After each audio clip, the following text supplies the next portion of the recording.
अस्सलामु अलैकुम वरहमतुल्लाहि वबरकातुहू। नाज़रीन, मैं चैनल खोला था हाफिज़ ए रहमान, काम छोड़ दिया था कुछ मशगूलियत की वजह से, और मैं कुछ दिन तक बीमार रहा। तो आज से मैं फिर काम स्टार्ट करना चाहता हूँ।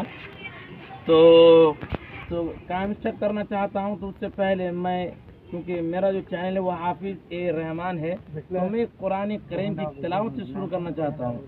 कुरान करीम सूरतुल फातिहा से स्टार्ट करना चाहता हूँ।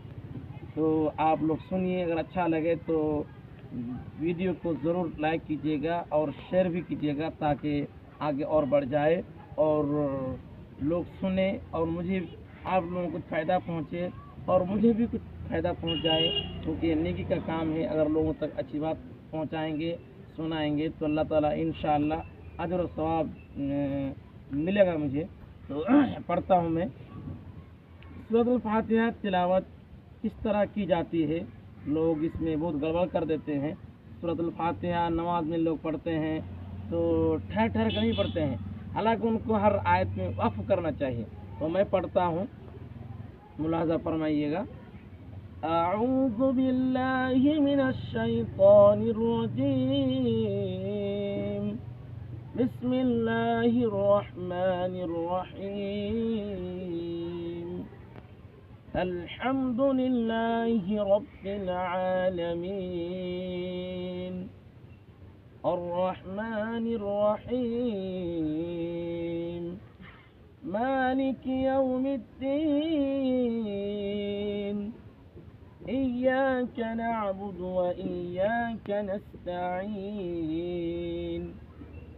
इहदिनस सिरातल मुस्तक़ीम,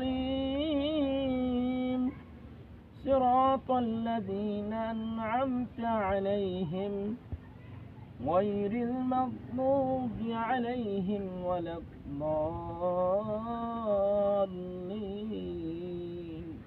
आमीन। इस तरह नमाज में कुरान की तिलावत करनी चाहिए, क्योंकि जब बंदा सूरतुल फातिहा पढ़ते हैं तो आसमान से अल्लाह रब्बुल आलमीन उसके हर आयत के बाद जब इंसान अल्हम्दुलिल्लाह रब्बिल आलमीन कहते हैं तो अल्लाह ताला कहते हैं कि मेरे बंदे ने मेरी तारीफ़ की। इस तरह के एक लंबी हदीस है, अभी टाइम नहीं, वक्त नहीं है।